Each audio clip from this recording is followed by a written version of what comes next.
Hey, what's up guys, Tommy here, back again with another video. Today we're going to be doing an official comparison of the Surron X versus the Enduro Ebike. The way this is going to work is we have 10 categories listed right here. We're going to be comparing them in each of these 10 categories, and whichever one I think is better in that certain category will receive 1 point. I make videos on any cool new electric vehicles I can get my hands on, so if you're into that kind of stuff, make sure to hit that subscribe button, like this video, and leave a nice comment down below for the YouTube algorithm so more people like you can see great content like this. Without further ado, let's see which one of these bikes is king.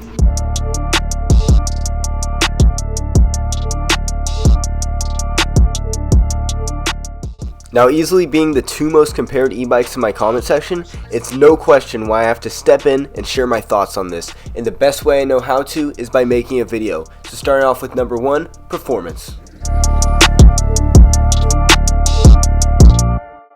Now, starting off with the Surron X, I was able to achieve a top speed of 48 miles per hour in a top speed test I did a while back. As for acceleration, it's a bit lackluster on the road as of compared to the Enduro e-bike, but the initial torque is definitely there, making low speed wheelies a breeze. But where that good low-end torque really shines is off-road, what the Surron X is meant for. Helps you get out of ruts and up steep off-road hills. So with 6 kilowatts of power straight out of the box, the Surron X is a pretty decent performer. Now, if 6 kilowatts sounds like a lot, you might be impressed to hear that the Enduro e-bike puts out 11 kilowatts of power, propelling it up to about 65 miles per hour. The bike's overall acceleration also does not disappoint. I haven't done any official measurements, but after riding the Enduro e-bike and then hopping on the Surron X feels really slow when accelerating on the road. Now, due to the rear hub motor off the get-go, the Enduro e-bike is a bit slow, but I have noticed that it's typical for most hub motor driven bikes to be a little bit slow off the get-go, so I'm not disappointed with that. But once you get into that sort of mid-range beyond 10 miles per hour, it just picks up and it's absolutely insane acceleration. So in terms of overall performance, I'm going to have to hand this one over to the Enduro e-bike. If you're able to ride the two and compare them, you definitely tell right off the bat that the Enduro e-bike is easily 2 to 3 times more powerful.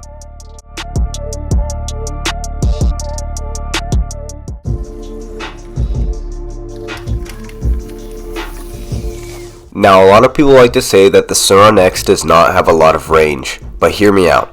If you're a casual rider like I am, who just likes to ride around, mess around, and maybe do some commuting, it's not that bad. A few days ago, actually, I went all the way to the top of the mountain and rode through some trails, and then I rode all the way back to my house and had 30% battery left, and I went 21.5 miles. So for a bike that weighs less than the rider who's riding on it, with a 60 volt 32 amp hour battery, I have to give it to the Surron. It has pretty good range. Moving on to the Enduro e-bike with a 72 volt 40 amp hour battery, the range is absolutely wild. In a recent range test I did, I went 30 miles using only 50% of the battery. I think if I managed to push it to 0, I probably could have gotten around 45 to 50 miles, which is very impressive considering the bike puts out 11 kilowatts of power. So I'm going to have to give it to the Enduro e-bike again on this one.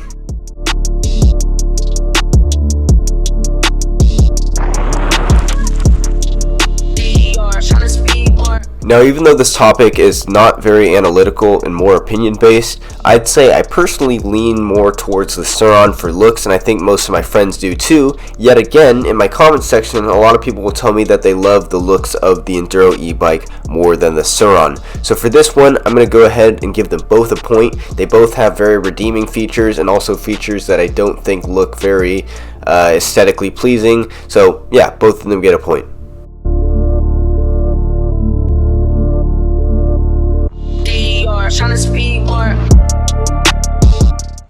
Now, handling is important. If your bike doesn't feel good, then you're not going to want to ride it. Starting off with the Surron, it handles incredibly well. Now, there's a few reasons as to why the Surron X handles so well, but the main two are, first off, its weight. It weighs less than 120 pounds, making it very easy to lift up and flick around while off-roading. Also, it has a mid-drive motor, putting the center of gravity to the middle of the bike, which also makes it very easy to flick around, especially off-road. Makes the bike just feel just incredibly light under you, and that's why, you know, from China, these bikes are called the Surron Light B. So really, there's nothing I'd change about the Surron's handling. I love it. It's what makes the Surron the Surron. It's light and it handles very well, especially on-road and off-road. As for the Enduro e-bike, if you were to hop on the Surron and then immediately get off and hop onto the Enduro e-bike, you notice that the center of gravity seems a little bit higher up, as the controller is mounted on the roof of the frame. It puts a few pounds up there, but once you get used to it, you forget about it and don't really notice it. It has nice, big, thick tires, which make cornering very easy, especially on the road. It's very fast, very easy to handle, just a little bit taller up, and that's kind of what makes it feel, I guess, a little bit less beginner friendly than the Surron, you know, because the Surron you can dismount off very easy, and you know, it's just very light and easy to handle. But you know, the Enduro e-bike weighs like, I think, 190 pounds, so you know that it's a little less beginner friendly, and I wouldn't say it handles quite as well as the Surron, especially off-road. You know, it's got that big hub motor that weighs 50 pounds in the rear. You know, that's not going to allow you to flick the bike around very easy. So overall, you know, the Enduro e-bike's handling is not bad. It's good. But I'm going to have to give this one to the Surron because it handles well not only on the road, but also off the road.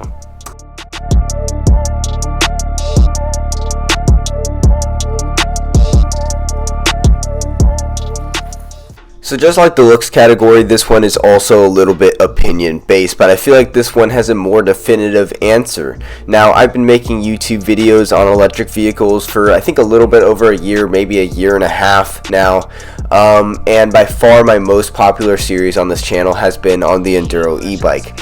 Right behind that has been the Surron and the 010X. I believe with the Enduro e-bike I've gotten about 60,000 views on this channel, one of them having about 35,000 views, and then I made a build video a little over a month ago and it now has 5,300 views. I initially thought that video was a bust, but I checked back on it and it's doing very well.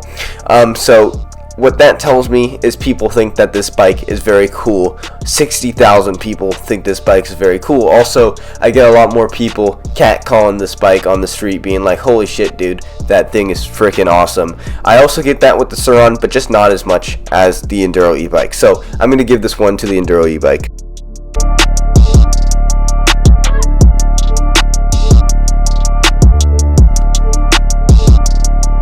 Now, I acknowledge that different people come in different shapes and sizes, and different things are comfortable to other people, but this is just my opinion as a slightly over 6 foot, very skinny person.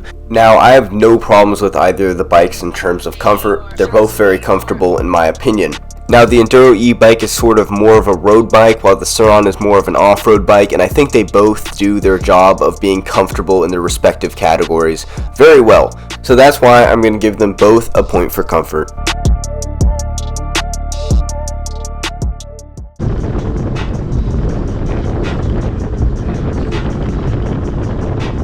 Are both the bikes durable? Yes, but one of the bikes is more durable than the other. Now let's say I'm at the top of a steep off-road hill and I was to kick both of the bikes off. Which one do you think I'd run down to first? The Enduro e-bike or the Surron? Well, I'd run down to the Enduro e-bike first. I feel like something is just more likely to break in that scenario. I feel like, you know, there's just more things to bend. You know, the battery casing isn't quite as secure as the Surron. It's also heavier in different places, like with the hub motor. I feel like that rear swing arm is just likely to contort because of the weight of the motor and the rest of the bike, and I just don't feel like it's very secure and, you know, durable like the Surron is. With the Surron, it's very well put together. The battery doesn't move around. Everything feels very solid and tight knit. If I dropped it down a hill, I'd go down, pick it up, and ride off. I have accidentally dropped it down a hill before and nothing broke, so I'm going to go ahead and give durability to the Surron.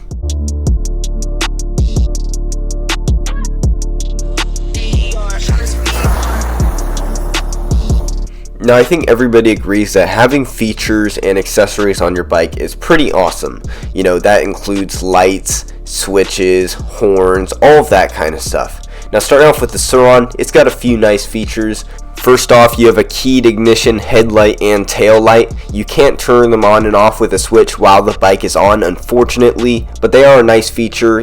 Just to name a few more, you have a switch which turns it from slow mode to fast mode and vice versa. You also have a speedometer gauge on the side which isn't very accurate, and you also can program the e-braking with a programming tool that you get from the box. Now, I did not put a lot of features into my Enduro e-bike. I basically have two big ones which I really like. First off, the colorful LCD screen has a speedometer on it, which is actually very accurate for non-GPS speedometers. It's on by about a kilometer.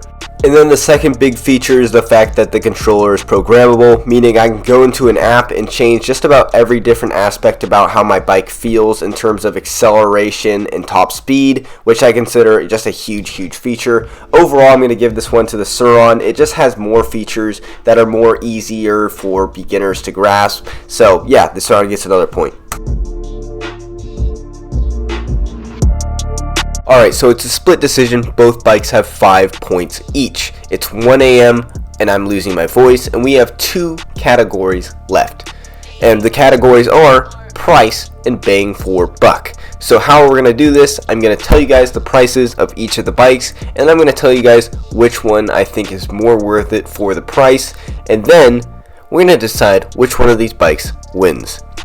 So starting off with the Surron X is going to cost you about $4,700 plus taxes and shipping, and the Enduro e-bike, assuming you're building one, is probably going to cost you anywhere from $3,000 to $4,500 depending on what you put on it initially.